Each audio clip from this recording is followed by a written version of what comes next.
Welcome to St. Ambrose and the special celebration of Father Jim O'Leary's 60th anniversary of ordination, as well as his retirement. I welcome you all here.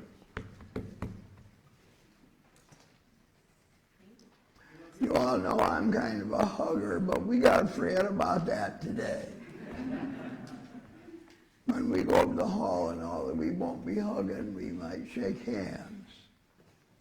And over in the hall, we're not demanding that everybody wear a mask, but those who feel comfortable doing so can please do so.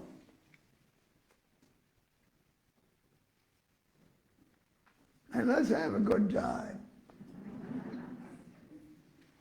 In the name of the Father, and of the Son, and of the Holy Spirit. Amen. May the grace of our Lord Jesus Christ, and the love of God, and the fellowship of the Holy Spirit be with you all. And with your spirit. Let us pray. Almighty, ever-living God, grant that we may always conform our will to yours and serve your majesty in sincerity of heart. Through our Lord Jesus Christ, your Son, who lives and reigns forever and ever. Amen.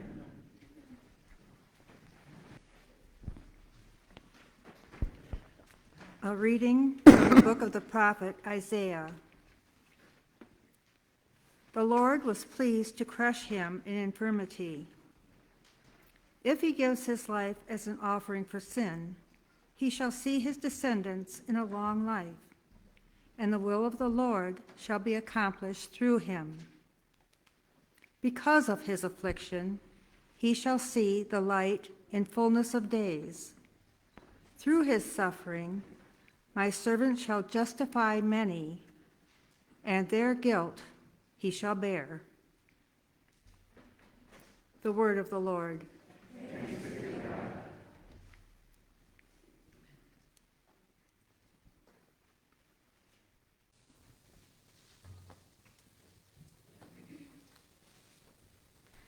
Our response to the Lord's word is, "The Lord is my light and my salvation. Of whom should I be afraid? Of whom should I be afraid?"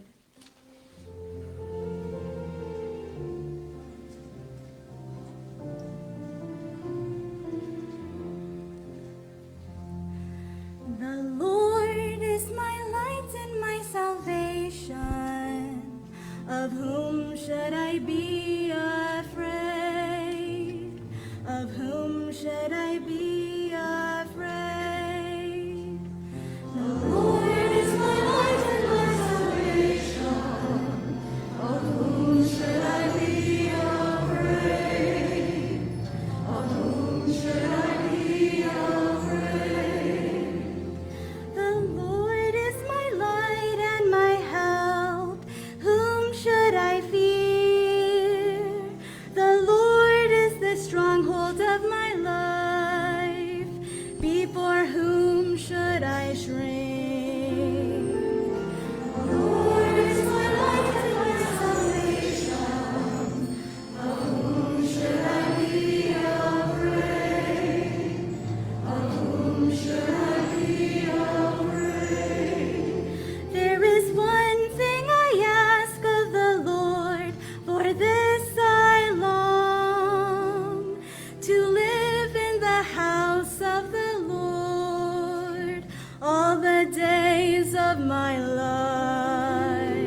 A reading from the letters to the Hebrews. Brothers and sisters, since we have a great high priest who has passed through the heavens, Jesus, the Son of God, let us hold fast to our confession. For we do not have a high priest who is unable to sympathize with our weaknesses, but one who is similarly tested in every way, yet without sin. So let us confidently approach the throne of grace to receive mercy and find grace for timely help. The word of the Lord.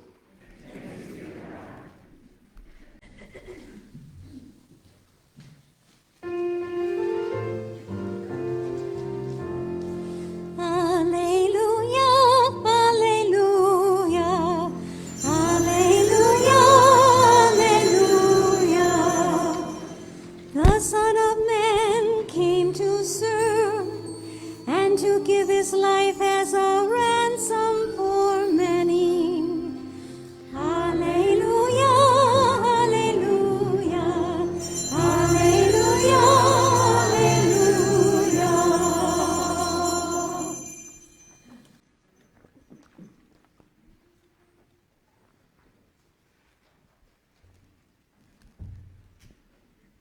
hallelujah. Since it's my 60th anniversary of ordination, I'm taking a few liberties with the liturgy today.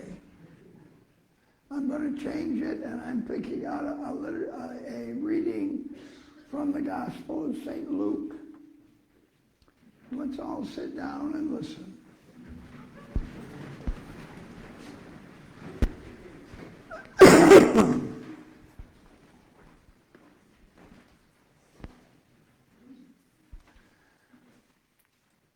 Jesus told his followers a story. And he said, once there was a wealthy farmer, and he had 2 sons. And the youngest one came to him and said, Father, I would like you to give me my inheritance now, rather than wait for it after you're dead. And would you do that? And the man said yes to his younger son. And so the next few days he put all of his assets together and then came and gave his youngest son half of everything he had. And within a few days, the younger son took off. And he went to a neighboring country and a big city there. And he began to live a dissolute life.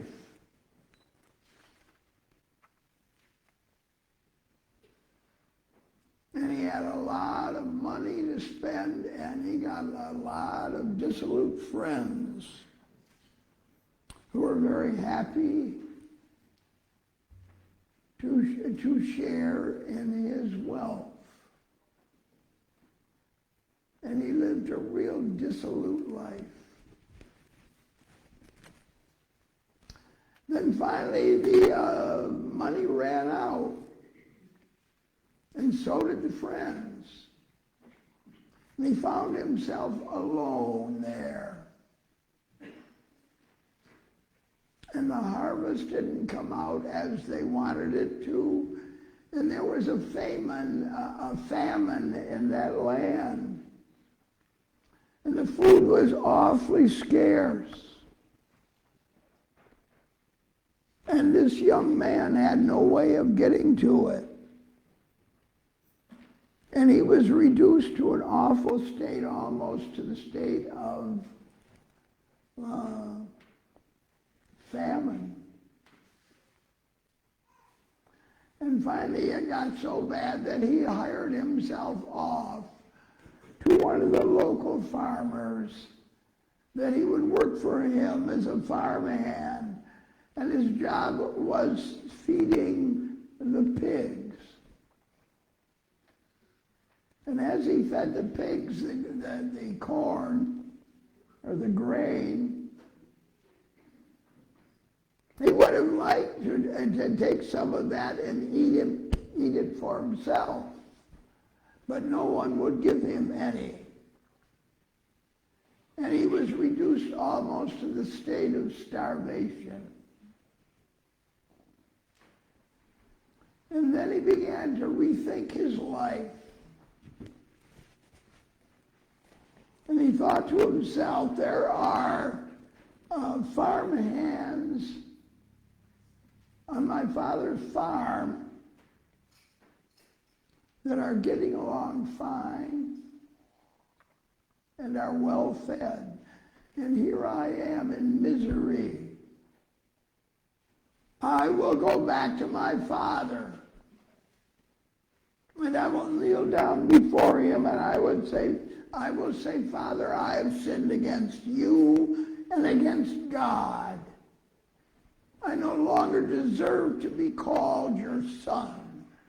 Just let me work on your farm so that I may eat and not starve. So he set off. And during all this time, his father, after he did his day's work, would climb up on the roof of his house and just sit there and look down that road and just prayed that someday he'd see his son coming down that road. And one night, his prayer was answered. And he saw this poor bedraggled figure limping down the road. And he was wearing rags and he was dirty all over. And the father went through the house and got his servants and they ran out to meet him. And the father ran ahead of them all. And the son knelt down before him and said, Father, I have sinned against heaven and against you. I no longer deserve to be called your son. And the father said, nonsense. And he embraced the young man and stood him up and said to his servants, take him home and let him get washed up and put clean clothes on him and put sandals on his feet and put a ring on his finger. And tell our farm hands to kill the calf that we had been fattening up for a celebration. Because tonight we have a celebration. My son was lost, but now he is found. My son was dead, and now he is alive. And the celebration began. The gospel of the Lord. Alleluia, alleluia, alleluia, alleluia.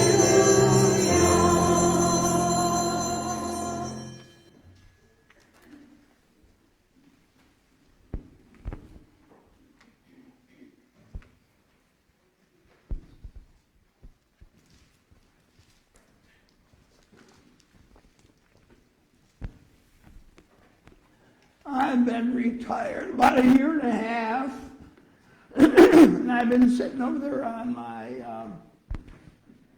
up on my house where you were raised, and spend a lot of time thinking. And I'm realizing that when all of us go through life, we have certain periods where there is an enlightenment that goes on. I've seen that happen many, many times. with new parents. A little baby comes into their life and they're not the same, and they realize it. And they get deeper into themselves and deeper in their dedication to life. And hopefully deeper in their relationship with God. We all do that. And I've been sitting over there for 18 months every morning looking at that and looking at the phases of my life that I went through. And the times that were rich. And the times that were poor. And the times that were both.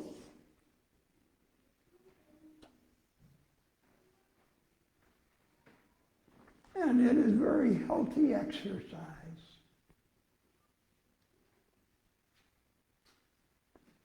So I've been looking over 60 years of how I was a priest. And I've been in 10 different parishes.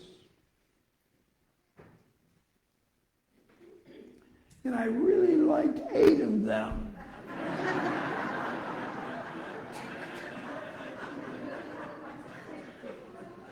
And 2 of them I thought really were stinking. But even thinking about that, those 2 parishes were rich for me. Because you can't be going downhill all the time. But I thought of times in my life where I was enriched by God. I'd like to tell you 2 stories, a long one and a short one. About 35 years ago, I made a retreat, a private retreat, just me and no other retreatants. And I made it in a Jesuit retreat house, which must have been in Detroit at Manresa. And there I just checked in and I got a priest who was going to be my retreat director. And I was there 7 days, and every morning I met with this Jesuit priest.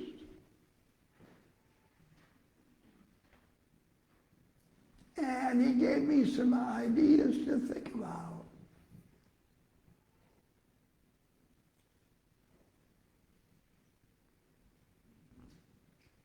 After a few days, I went to confession to this Jesuit priest. Just an aside, don't go to confession to a celibate or to a Jesuit priest. Bad idea. And in my thinking, I realized that I picked up as a young kid an awful lot of ideas of God that I didn't want. A God that put people in hell for being wrong or being stupid. And in both areas, I qualified rather nicely. And so I told him that, that I just had some nervousness about God. He said that we need to address. And he said, I will give you absolution in this confession. And I'll give you a penance to do. And the penance is every night before you go to bed, when you go up to your bedroom, you have a Bible. And you read the 15th chapter of St. Luke's Gospel.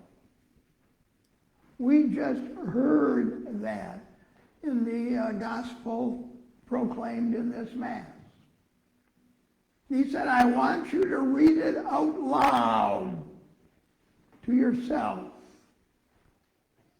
And then I want you to read it quietly, where you're only whispering.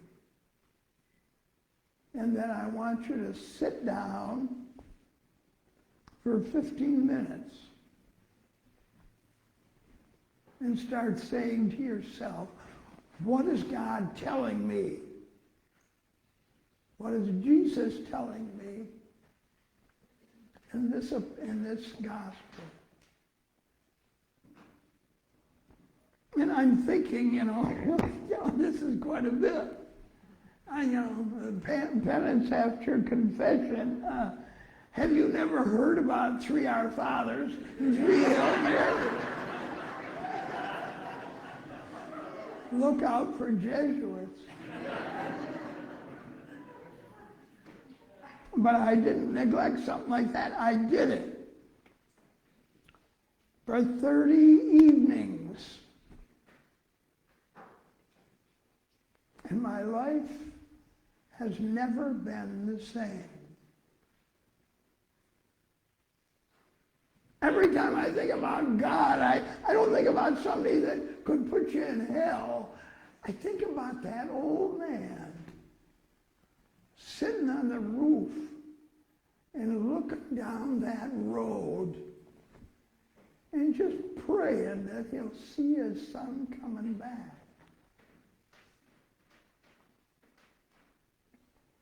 And I began to realize that I was that son that he was waiting for.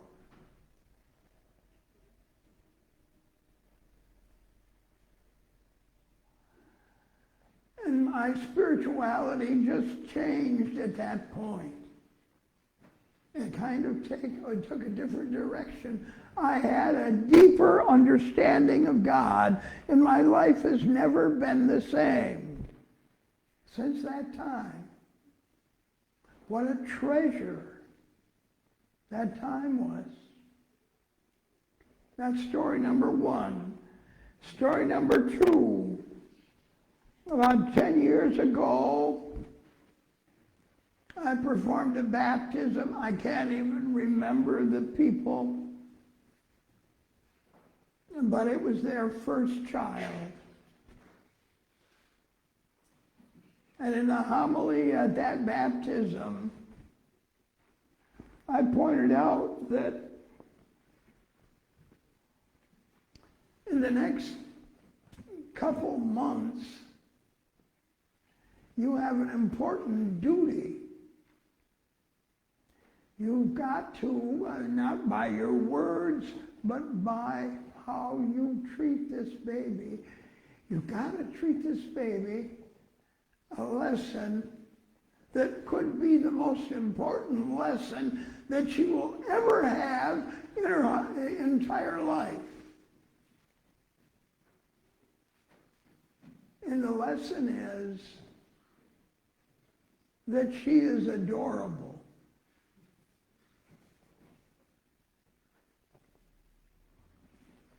And this young guy went over, and his wife had the baby in her arms, and he put his arm around her and around the baby and just looked at me and said, I don't like you using that word duty. And he smiled at his wife and said, this is not going to be our duty. It's going to be our joy.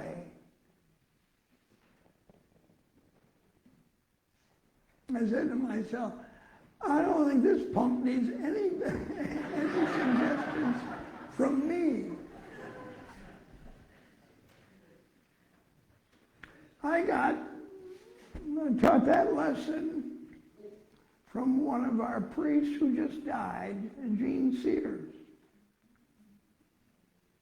And he was a great friend of mine, and he really helped me so much in my development as a priest, not by telling me what to do, but by showing me what he did.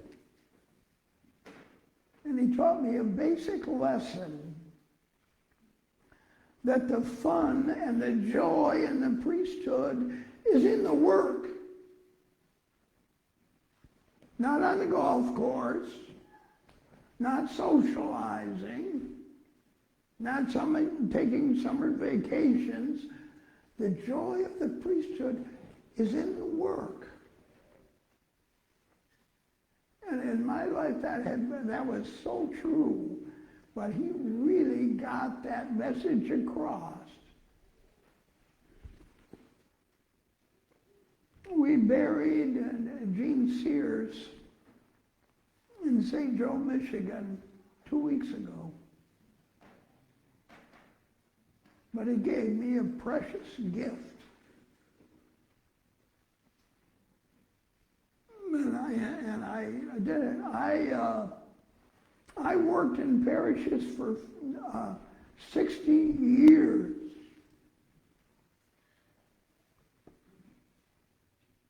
And I didn't do it all that time because I was dedicated. I did it because I was having fun and enjoying that. And I only retired when I got to the point where I was kind of walking around tired all the time. So I thought I'd better start my life of loafing.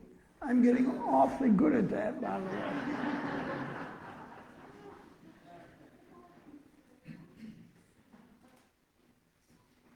There are times like that happen to me so many times, but in those two stories where I took a look at my life, and I took a look at Jesus' words about that old man who had lost his son. And I think of that young man who told me something about my priesthood, that it wasn't a duty,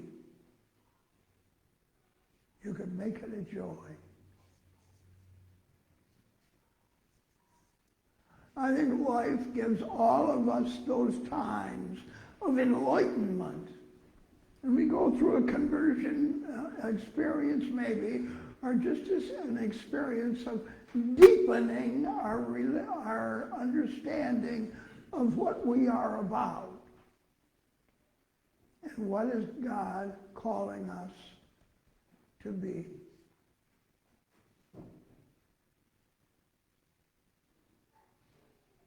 I can only say to you, the image of God that I carry, I recommend to you. And it's an image of that old man looking down that road and just praying that one day he will see what he wants to see.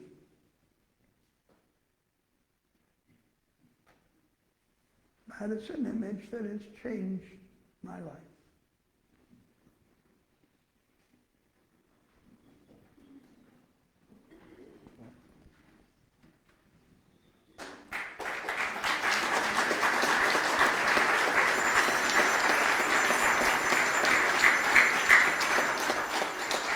Didn't anybody ever tell you you're not supposed to do that in church? In any case, I thank you.